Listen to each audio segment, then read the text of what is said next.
Good morning, everyone. Thank you so much for joining us today. We are over 100 attendees, and I'm still waiting for a few more, but we're going to get started. Some housekeeping rules. I'm going to keep everyone muted.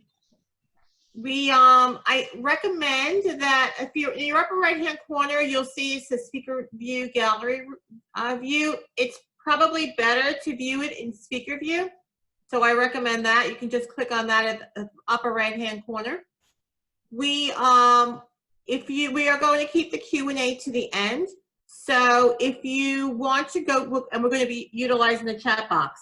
So in the bottom of your screen, you see chat, and you can put your questions in there, and then Jackie and I will be reading those questions at the end, and these speakers will be addressing them.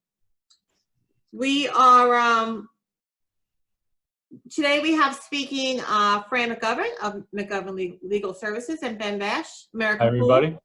Good morning. Hi.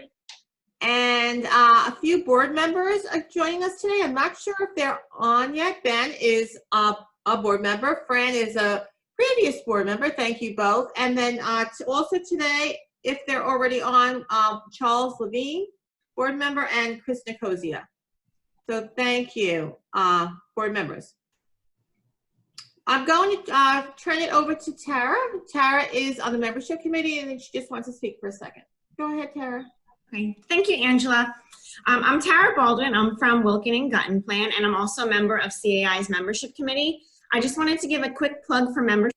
We have so many people involved with this webinar today, and because I know that many of you have memberships that have either recently expired or will be expiring in the coming months. Now is a great time to renew and maintain your membership in CAI because we offer a ton of benefits, especially during these unprecedented times. Community association boards have access to CAI's members-only ADR mediation program. This is a great way to resolve disputes that may come up in your community at a way that's financially advantageous. Membership fees for community boards are $295 and can cover up to 15 board members. This is a way for any prospective board members or people involved in subcommittees to get involved and learn how to lead your community into a successful time. Manager members also have access to a wide range of online courses and webinars to provide continuing education credits at a fee that is or even free. Business partners have access to CAI's print and online directory, which is an essential tool for marketing endeavors going on right now. They also are offering many virtual networking opportunities to stay connected to new, current, and prospective members. Some of these include the skill building workshop, which is this Friday, and our upcoming trivia break hosted by CAI's FAST committee, which is on June 25th at 4 p.m. If you'd like to renew, join, or add members to your CAI membership, you can feel free to reach out to me or any member of the membership committee. I'll leave my contact information in the chat box, and have a great day. Thank you. Thank you, Tara. Just want to remind everyone that this does qualify for one continued aid credit. So any managers on that join us today, if you would like to get that certificate, just email me. I think everyone has my email. Oh, I didn't introduce myself, by the way. I'm sorry. I'm Angela Cavanaugh from CAI. I am the senior director of operations. So welcome. So my email is angela@CAI-NJ.org, and I will put that in the chat box as well. As far as I know, Tara mentioned the skill building workshop. That workshop is full, but if there are any business partners that would like to join us on that webinar, just email me and I should be able to fit you in. So that being said, I will turn it over to Ben and Fran. Thank you. Go ahead, Ben. Hey, so yeah, Fran and I, let's just do our quick intros, and then I'll start on my end. So I'm Ben Basch. I'm Chief Development Officer with American Pool Enterprises. I've been working in the industry for over 26 years, commercial swimming pool management, and excited to be here with you today. And as Angela mentioned, I'm also on the board of directors with CAI New Jersey. Again, thank you so much for being on today. So good morning, I'm Fran McGovern. Most of you, I hope, know me. I own McGovern Legal Services. We're a law firm that is dedicated only to representing community associations, condos, and co-ops throughout New Jersey, from Cape May County to Sussex County, all across the state, and all aspects of the associations, from collections to general corporate to litigation. Thank you so much for joining us today. Nice to see you. Okay. All right, I just want to make sure everyone can see my screen. Angela, can you see it? Okay. You're good, Ben. All right. So just we American Pool Services New Jersey, through our 3 offices in the area, Nanuet, New York, Edison, and Berlin.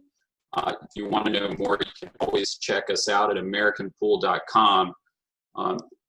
Goal today is to just review the guidance, talk a little bit about next steps, and at the end of this, Fran and I will cover the Q&A that you may have. We want to make sure that we leave plenty of time for that. All right, so this guidance came out just under a week ago from the state of New Jersey. In preparing this, I wanted to avoid just reading you the guidance. You are all capable of doing that yourselves. And I wanted to focus today about organizing your plan and organizing thoughts around the different elements of the requirements.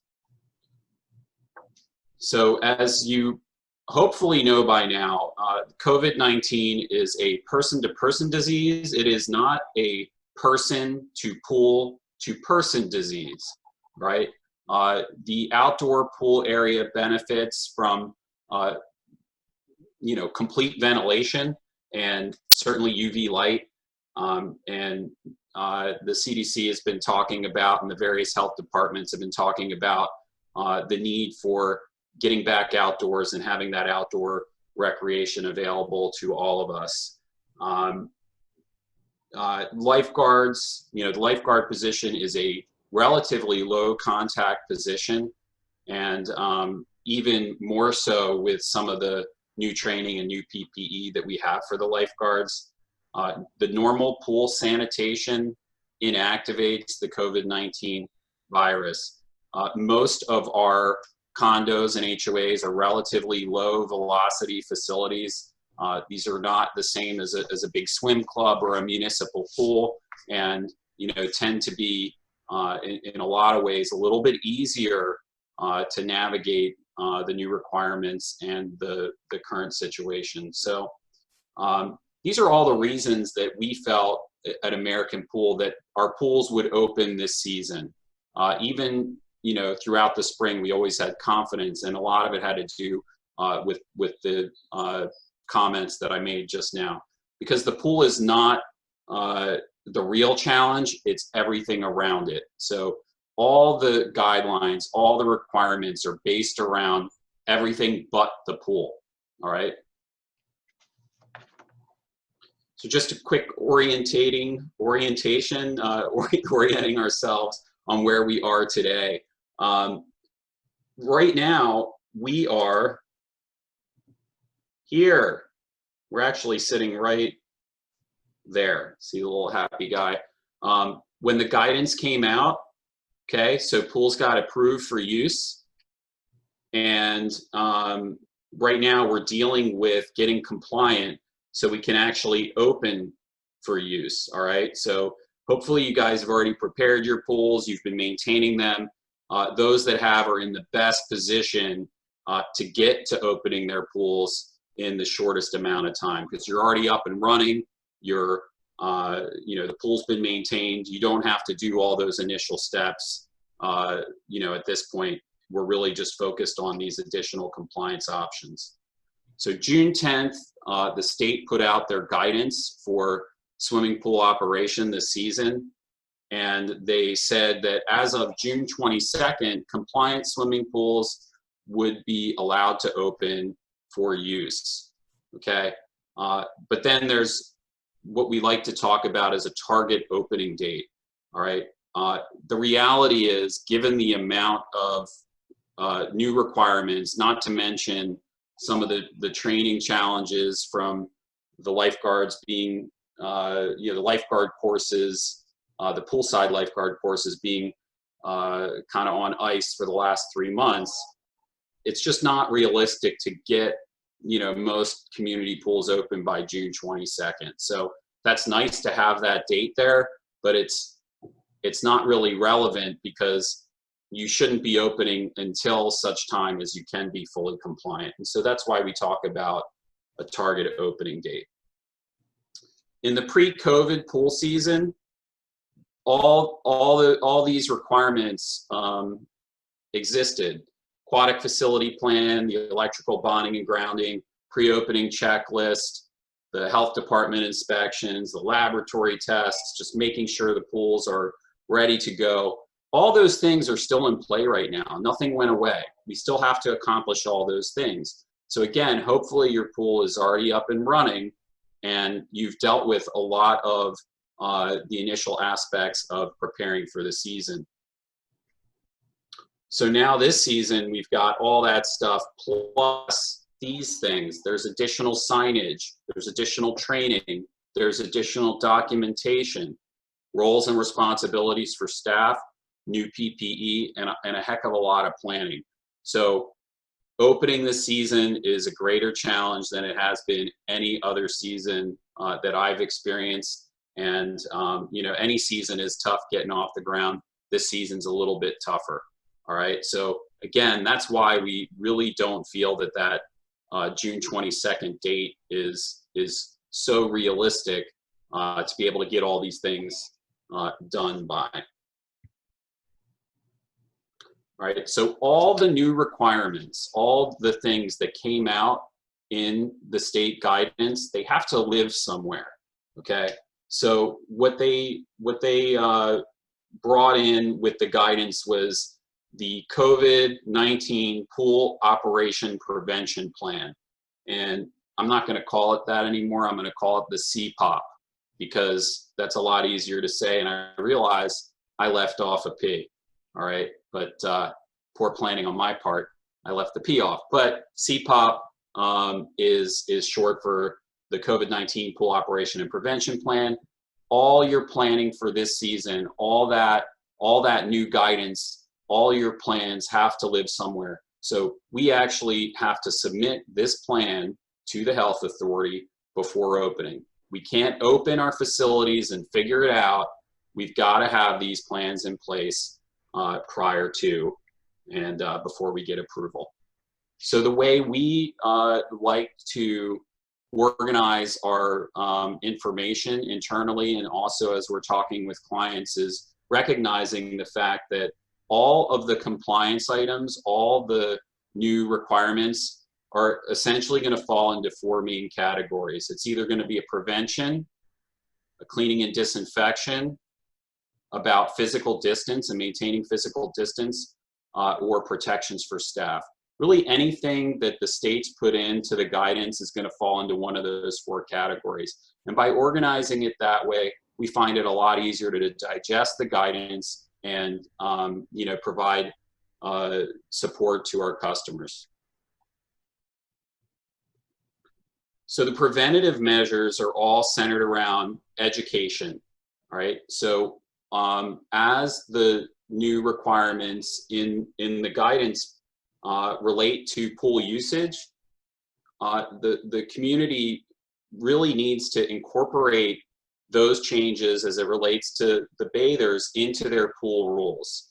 And the bathers' use of the pool should be contingent on their acceptance of these rules, right? So it's not like, I don't believe in social distance and I'm gonna use the pool. No, those are the new rules of using the pool. You have to conduct yourself a certain way when you come out to the pool, all right?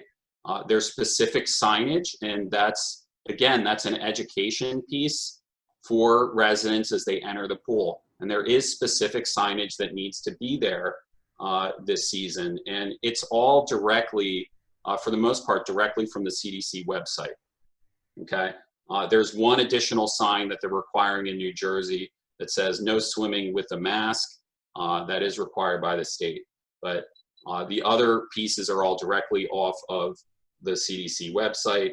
And then also reinforcement of preventative measures through reminders and messaging to the residents.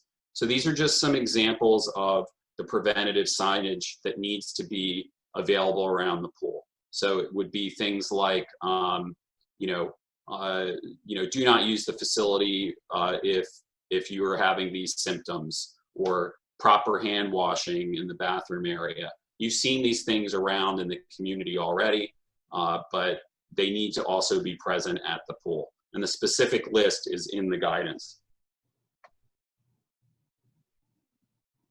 Okay, so some other preventative measures that are in the new requirements are establishing a COVID contact. So every facility is going to have a point person, the ultimate keeper of the policies and information, and that would that needs to be written into the CPOP plan. All these positions need to be filled, and the health department is going to need a contact for that person. Okay. There's also the establishment of an ambassador role to support compliance within the pool area. And I don't know. In my opinion, I don't think that ambassador role, needs to be a full-time job for someone. If you have a pool manager on deck, they may also be able to satisfy the pool ambassador role. But that ambassador role cannot be fulfilled by one of the lifeguards. All right, they have to be able to have the ability to focus on things beyond the pool. Okay, that position, someone is going to have to take on that position for the season. Masks are encouraged in the pool area for all the reasons that you already know. The training for the staff in terms of recognizing the symptoms in themselves and also in the public, having ample supply of soap and sanitizers, and then also a plan for police reporting in the event that there are compliance issues at the pool. Okay. Moving on to cleaning and disinfection, how are we going to do this cleaning around the pool? We're just following the CDC guidelines in the pool area. They're exactly the same as what your janitorial program looks like in the rest of your community. Okay, what needs to be cleaned? Frequently touched surfaces and any shared objects. And what are we cleaning it with?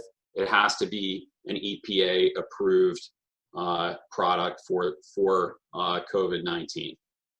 Okay. When they talk about shared objects in the guidance, they're talking about furniture, tables and umbrellas, those types of things.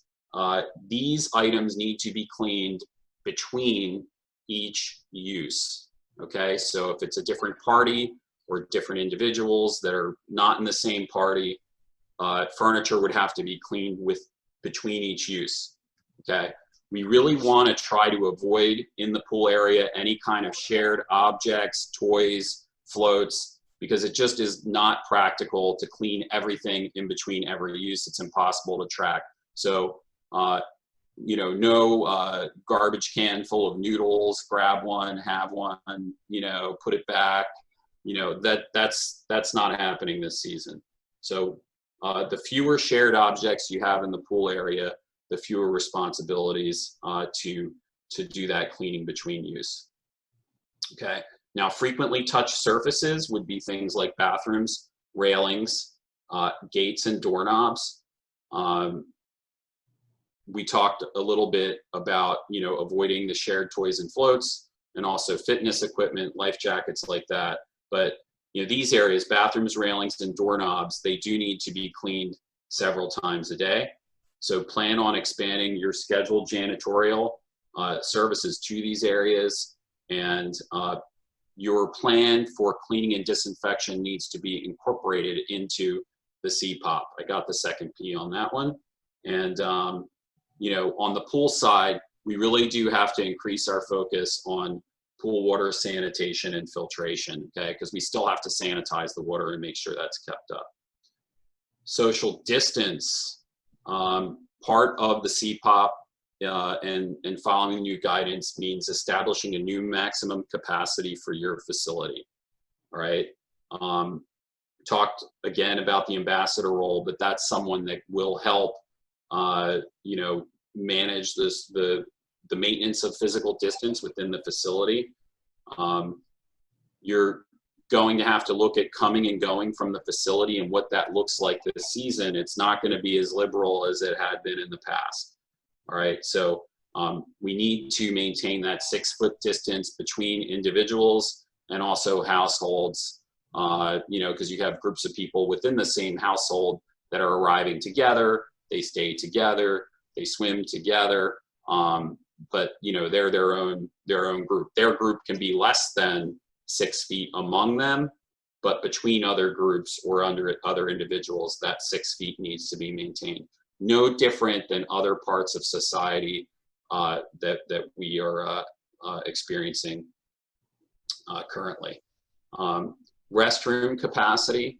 If you only have 1 stall in the bathroom, then the capacity is 1.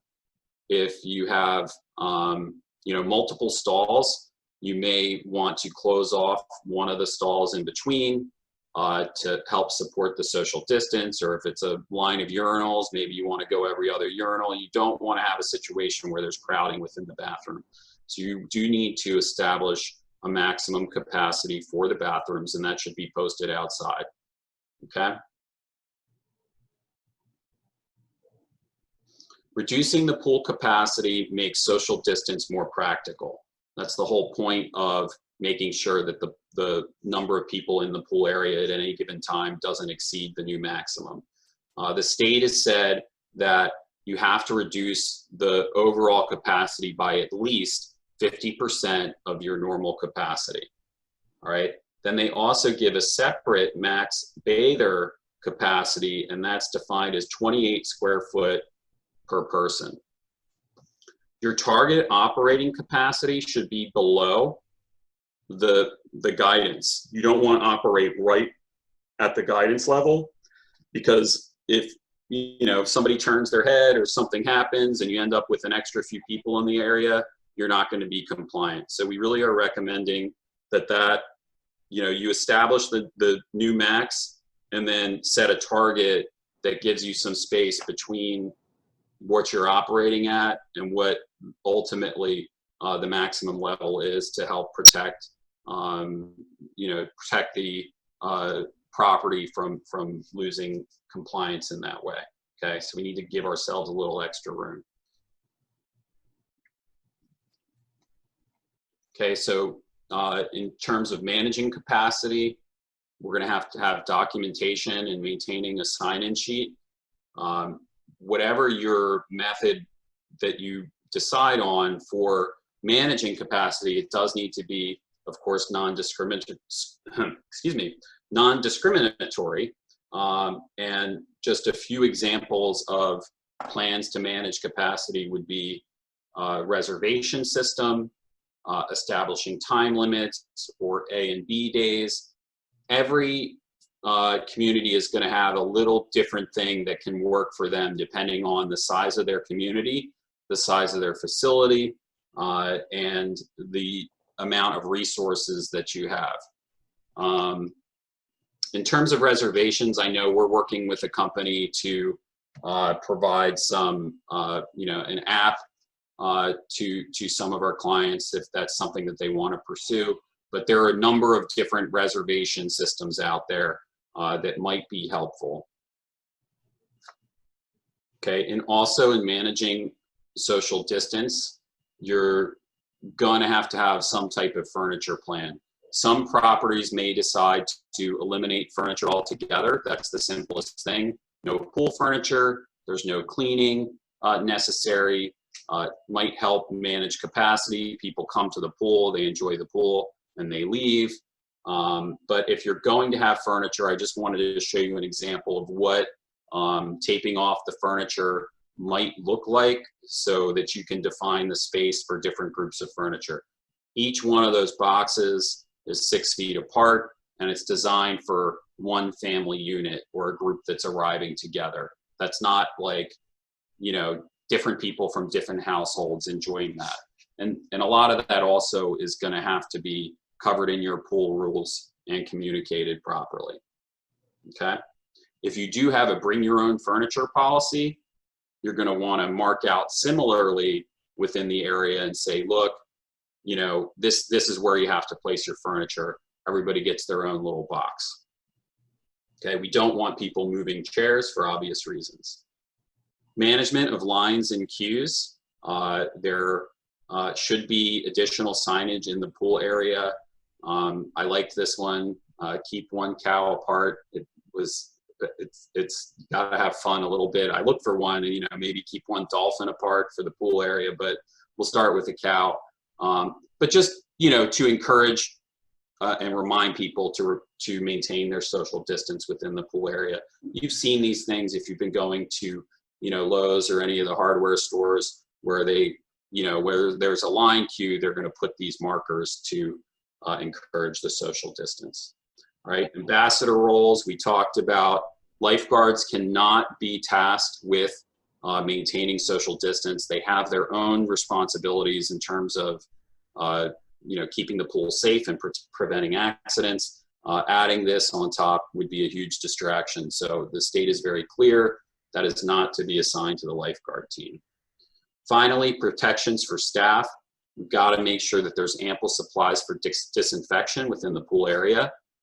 There needs to be a screening for staff before they come to work, and that does need to be documented this season.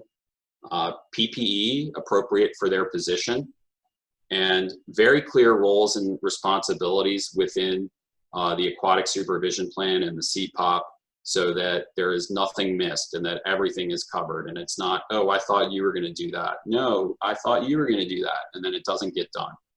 All right. Community support.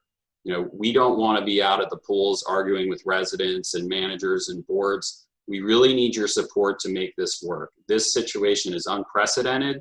The amount of cooperation that we need to have is unprecedented. If we are to get these pools open and have them available for residents for their enjoyment, we're all going to have to work together on it. And then, of course, we've had to add a lot of training for our lifeguards in terms of considerations around COVID-19. Just a few of the protections that we have for our guards. The classes do have to run smaller. Our guards do have to do self-checks before work. There is additional PPE like bag valve masks and viral filters to help protect the staff. That's new this season. We need to have those poolside to protect not only our guards, but also any patrons that might need assistance. Another example is marking out the guard chair to protect them. Uh-oh, I see I'm frozen. Hopefully I'm not inaudible. No, you're okay. Okay, well, I don't look too bad in that shot, so I'll leave it. I'll fix it later. We got to mark out the chairs for 6 feet because the guards, they shouldn't be approached while they're guarding the pool. We want to keep them safe. Oops. Why is this not? Okay, so now what? We need to manage our resident expectations by communicating. We don't want them to think that the pools are all going to open magically on June 22nd. We've got a lot of work to do together. So we need to communicate and manage their expectations. We need to evaluate, consider our options, and then adjudicate and make a decision in terms of what we're going to do next. All right. So if you decide to open and you're going to open your pool, companies like ours are here to help make that possible and provide guidance for our customers in getting it done and getting it done right. We need to establish a target opening. We have a lot of clients that are looking to open by June 29th, right? So a little bit of a week later. You're going to work with your professionals and you're going to develop a competent and compliant CPOP for the season. If you decide it's not practical for you and that you don't feel that you want to go through this for any number of reasons, I would just say that's okay, but maintain your pool through the season's end. You don't just shut off the pumps and see you next year. We need to protect the facility and we need to protect public health. Let's keep the pool filters running. Let's keep the water treated so that we don't end up with mosquito infestation and other problems. Consider all your repairs, and then let's have a normal winterization in October. All right, so that is maybe just 20 minutes of what has to happen this season. It's a lot. Okay. Okay, thank you. I will jump in. Angela, can I just roll away here? Yep, go right ahead. All right, so I'm just going to roll away. There are a bunch of questions in the queue already, which is fantastic, and we'll try to address some of them. As we go along, I'm going to say a few words. I'm going to keep it quick because we have so many questions, and questions are always so much more fun than just lecturing. So for those of you who attend my Friday with Fran webinars, a lot of this is going to sound the same as last Friday.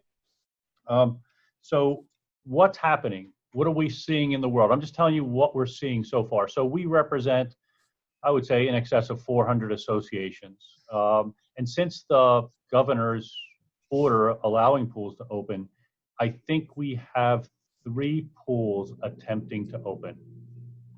Okay, so that gives you a sense of how associations are viewing this generally across the board. And just so you know, I'm a big pool fan. I love the pools. I love the ocean. I was a lifeguard myself for 5 summers. Very into pool safety and ocean safety, but also very into the physical fitness and the outlet that swimming pools and the ocean provide for everyone. And by the way, courts are very much aware of the benefits that physical fitness facilities provide to the public generally. And courts actually talk about that in the court cases when they weigh whether or not a release is going to be enforced. So we'll talk briefly about a release. So if we're going to open, whether it be the swimming pools, the tennis courts, the golf course, whatever, should we get a release? Absolutely, absolutely. Yes, do it, get it, have it signed, make sure it's signed. The ones that we are doing, the revised ones at least, are having not only a signature at the bottom of the page, but we're having an initial line per paragraph. So people are understanding they're waiving the right to sue, they're waiving the right to pursue the association and the board members, et cetera, et cetera, et cetera. So releases, waivers, et cetera, are a wonderful thing. Get them, but know and keep in mind that waivers and releases are not always enforceable, and many times they're not enforceable. For example, just the most obvious cases, typically they're very hard to enforce against minors, right? So if you have a minor, even if it's signed by a parent, you may have a very, very difficult time enforcing a release and waiver agreement against a minor. Waivers cannot be or are not enforceable against third parties. So someone comes to your pool, mom comes to your pool, mom gets COVID, mom then comes home and gives COVID to her husband, who never signed a waiver, never came to the pool, was never swimming anywhere. He has nothing to do with pools. In fact, he hates pools. The waiver that mom signed does not apply to the husband, typically, right, as a third party. He was never there. He didn't use the pool. So you have to be aware of that. So releases and waivers are good and valuable, but they're not the end of the story. Even the New Jersey Supreme Court, there's a 10-year-old case on a gym with a waiver and release. Ultimately, the New Jersey Supreme Court upheld the waiver and release. It was a case where a woman was working out on a spinning bike, and the court talks about the benefits of being able to have a gym and physical fitness facilities, et cetera, available, and how we have to balance the pluses and minuses of having physical fitness facilities. And ultimately, in that case, because of very specific facts, it upheld the waiver and release. But keep in mind, even in that case that went all the way to the New Jersey Supreme Court, out of a 7-panel panel of judges, 5 voted in favor of enforcing the release, 2 dissented and wrote a written opinion. saying, no, the majority of the court is wrong. So even the New Jersey Supreme Court was split to an extent in enforcing that release. In addition there, as opposed to a gym, an association with a pool has very specific detailed requirements, as Ben outlined, through the Department of Health for doing particular things with respect to transmission of COVID-19. So at least as it stands, even when we're looking at that New Jersey Supreme Court decision, as opposed to a gym spinning bike, the state has outlined very, very specific things that must be done to comply and open the pool. So why are, at least have I seen, why have I seen most associations deciding not to open their pool? It's a simple matter of risk. It's a simple matter of risk benefit. Why? Because most insurance carriers, whether they're right or wrong, are claiming that they are not going to cover COVID-19 claims. They're not going to defend them, and they're not going to pay liability. So that's two parts of the case. Defense, right? The defense is all those attorneys getting rich. The liability is the actual award to the claimant, right? So if you think about it this way, and I'm just making up these numbers, somebody sues the association, it costs $200,000, and I'm just making these numbers up, but $200,000 in defense costs for the attorneys, $200,000 ultimately as award for the plaintiff. That $400,000, if there's no coverage under the insurance policy, would have to be allocated by special assessment over the entire population of your community. So over all the units in your community. So you can really do simple math. So not only when you look at a community association, do you look at what is the physical makeup of our community, right? Okay, how big is the pool? How many chairs at the pool? All those good things. You also look at the physical makeup of the members, right? Is it age restricted? If it is age restricted, what is the average age of our members, right? Some age restricted communities, the average age might be 60 years old. Some age restricted communities, the average age might be 82 years old. There are two very different populations with a very different risk profile. But you also have to think about how we spread the risk. So if you are a 40-unit condo, are you going to open the pool? Probably not, right? Because it's very, very, very difficult to divide a big number by 40. If you're a 1,500, 2,000, 2,500 home community association, are you going to open the pool? Maybe you're going to decide, hey, you know what? We have a $7 million budget. We can staff everything up, like Ben said, and basically make it as bulletproof as possible. In fact, you know what we'll do? We will go over and above the Department of Health requirements. We won't even allow furniture. We'll make people bring their own chairs, as Ben, I think, may have said. We won't open the hot tubs. We're not going to open hot tubs at all. Too dangerous. We're going to open the pool, but not the hot tub. We would normally serve food, and Department of Health allows serving food, but we're not going to do that. You be as conservative as possible, right? And in this 2,000 home community, you decide, hey, we're going to take the risk because, number one, we have a very large budget and we can support the measures that Ben described. And number two, if in fact the association ever does get hit with a lawsuit and potential liability, you can spread it over 2,000 people rather than 40 people. So that's a huge, huge difference.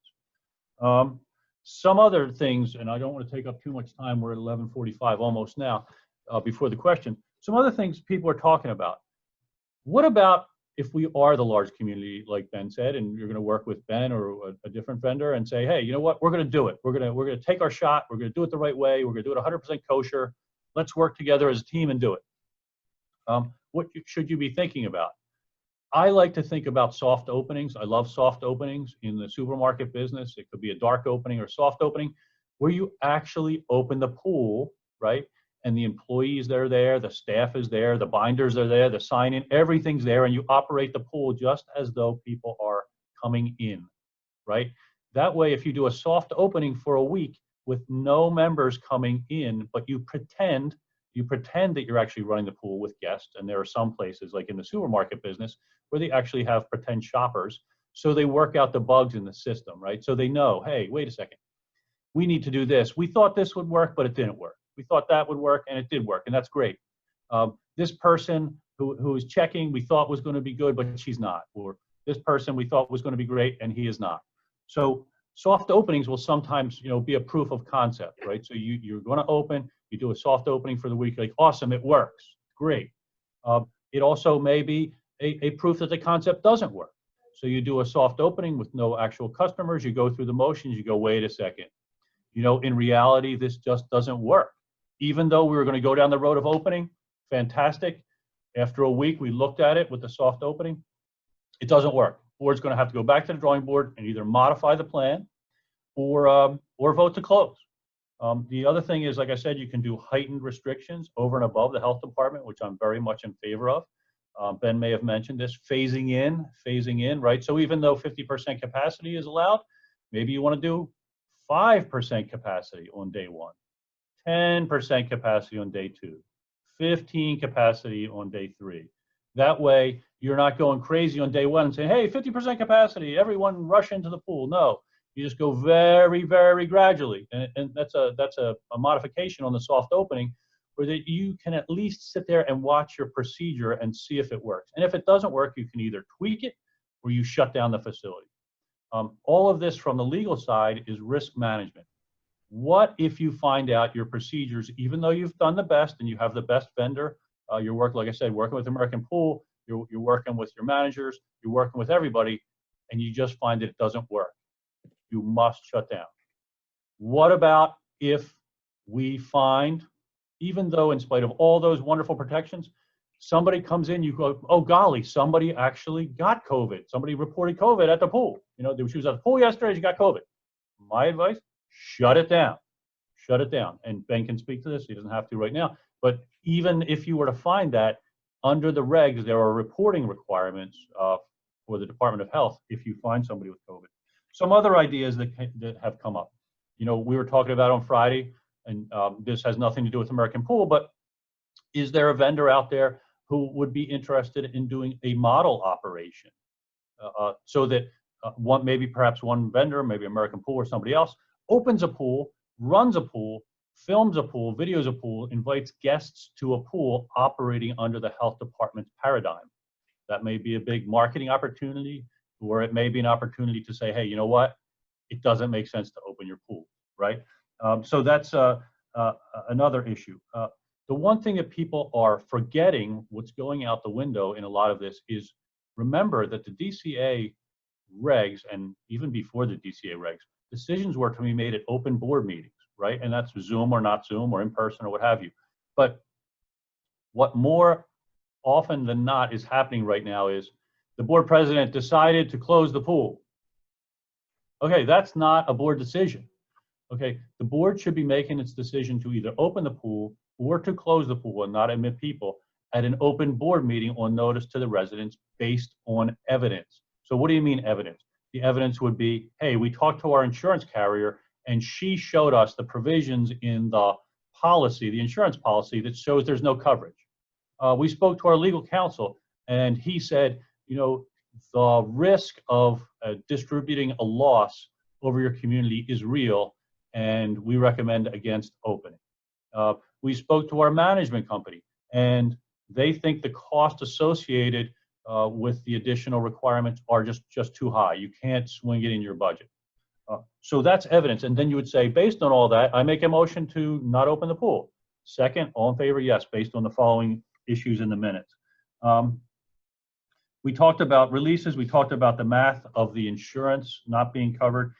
An interesting issue came up, and I don't know if Ben can speak to this later. An interesting issue came up during a discussion with Mike Palulak in my office yesterday. He said, hey, Fran, what if we don't open the pools? No associations open the pools.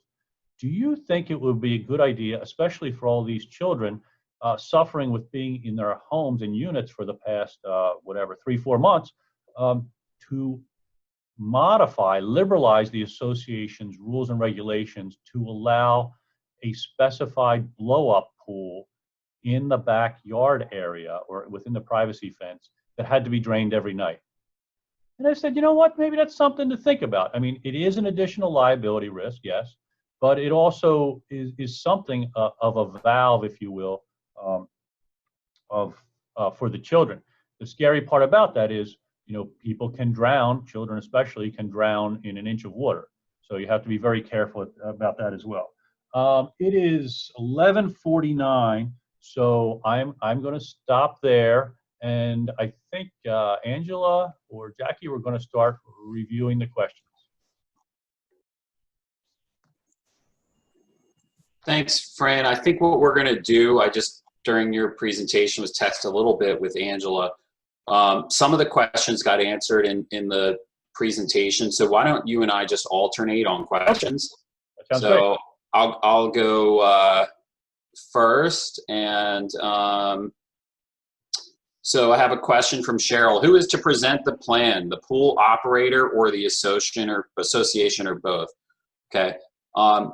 The plan is the association's plan, all right? Because there are decisions and resources that need to come from the community side to populate the plan.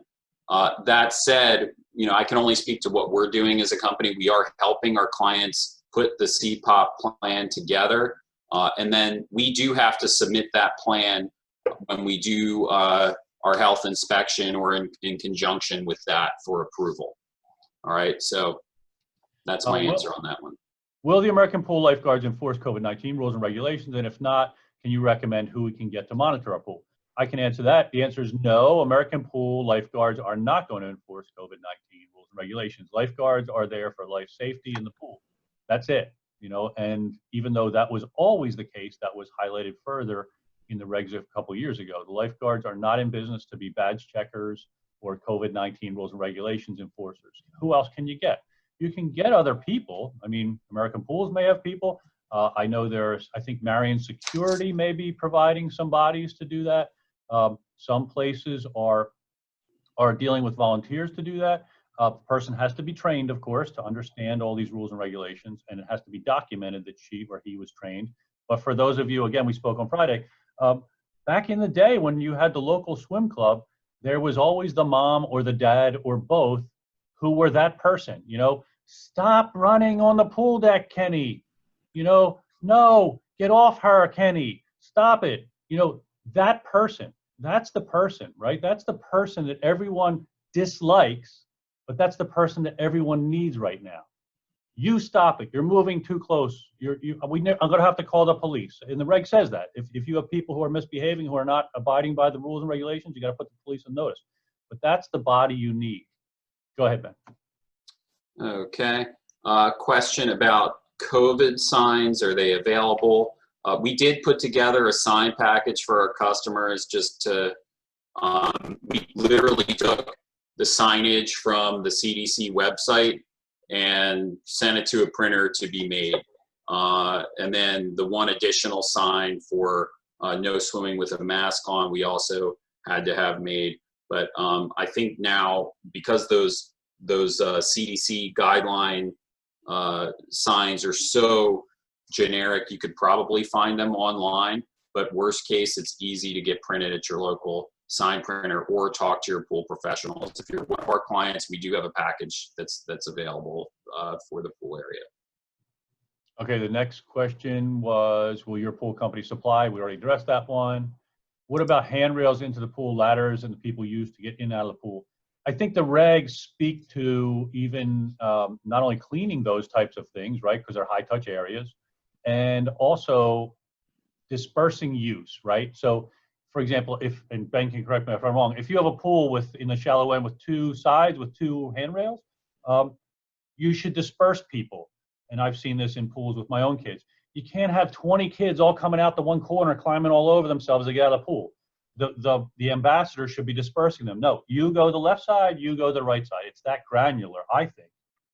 Yeah, I think also, I mean, the residents have a lot of personal responsibility in managing their young people in the pool area, their kids in the pool area anyway, and themselves. All right. So just like when I go to the grocery store, I don't crowd people. I let them pass.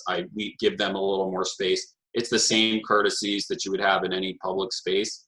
From a cleaning standpoint, I think the important distinction is, what's a frequently frequently touched surface to, what's a shared object. So shared objects need to be cleaned between each use. Frequently touched surfaces is said several times a day.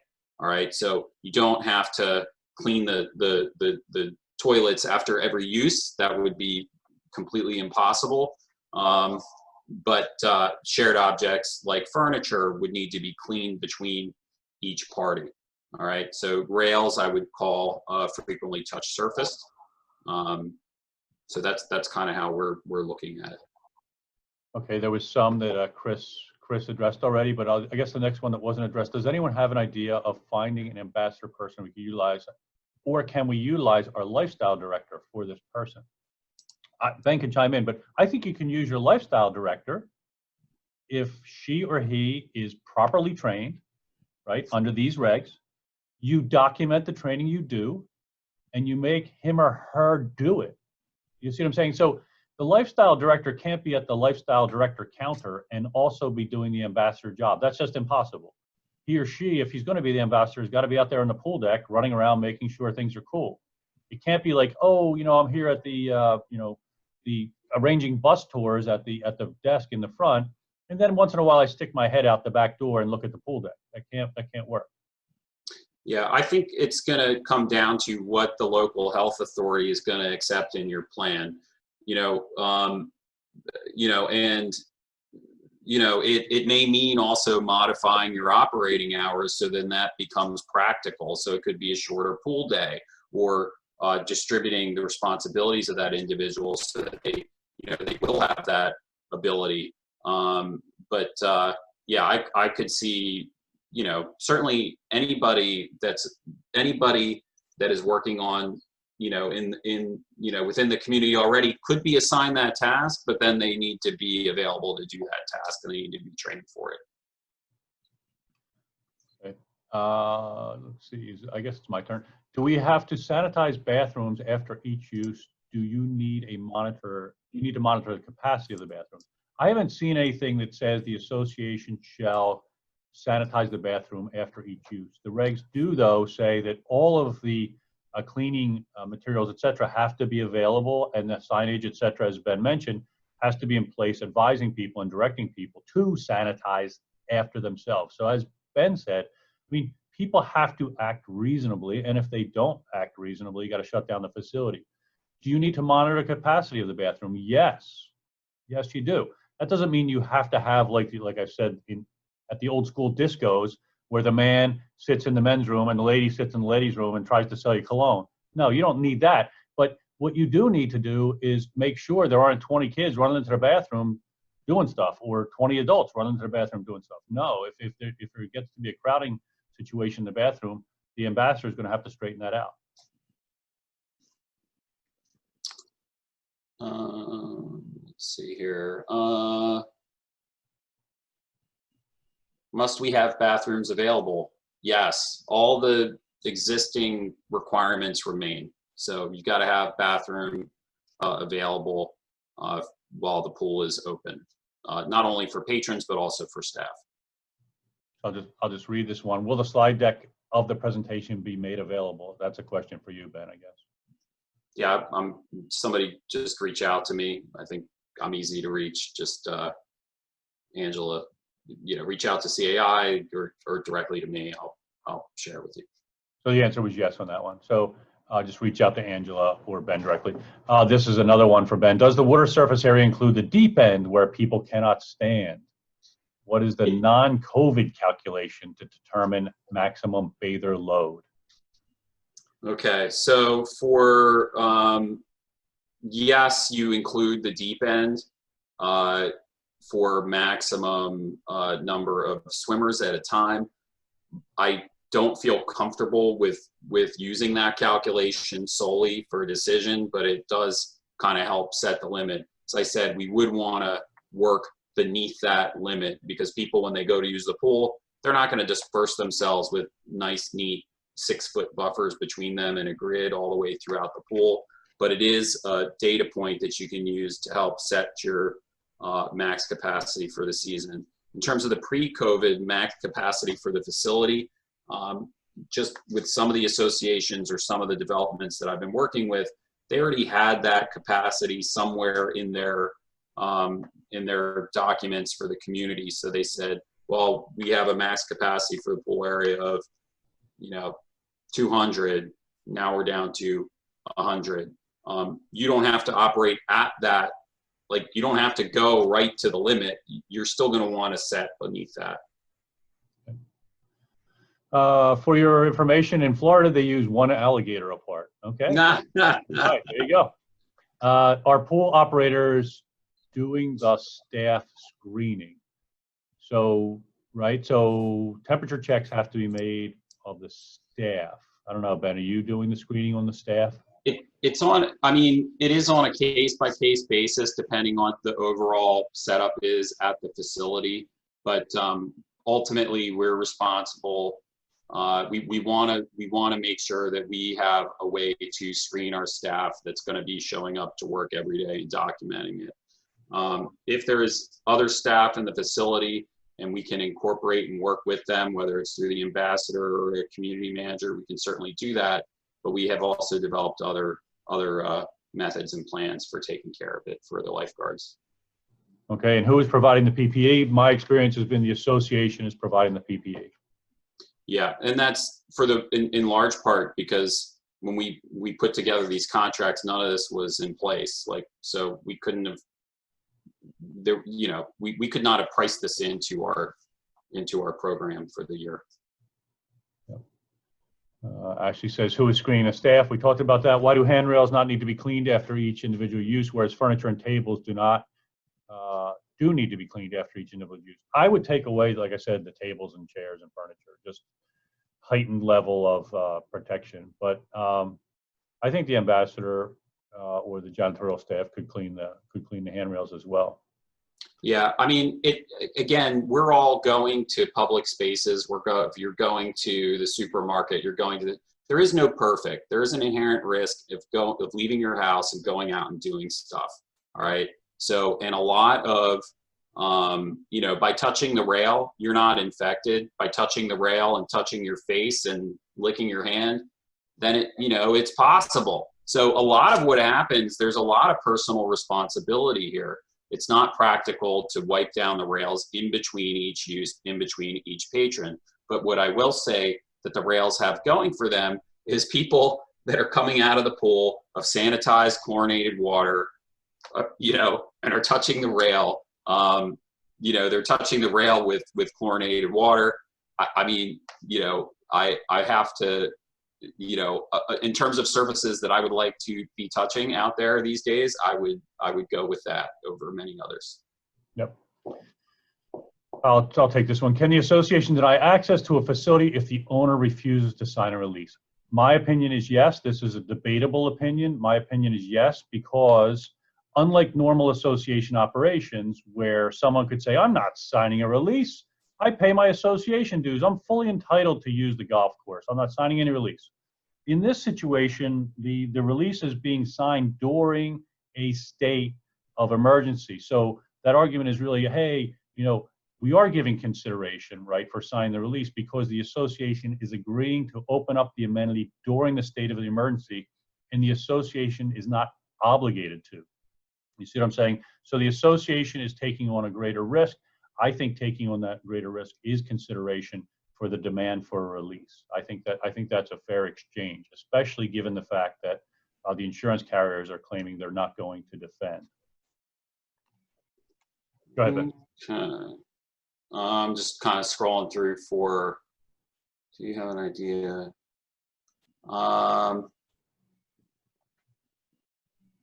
Okay, yes. Sorry, I'm just scrolling down. Sorry, guys. Fran got ahead of me. I'm like way up there. The association deny. Does each recreational venue, tennis courts, pickleball courts, bocce courts, each need a social ambassador? Or can posted signage with reservations and rules be enough? That's kind of a non-pool question, so I will defer to you. I'll give it a shot. So it's Nothing in the law designates an ambassador for other than the pool operations. However, when the deposition happens, if you're a board member or property manager, they're going to say, and who was putting out the sanitizing wipes at the tennis courts? And you got to answer that question. And how often were the sanitizing wipes checked? And you got to answer that question.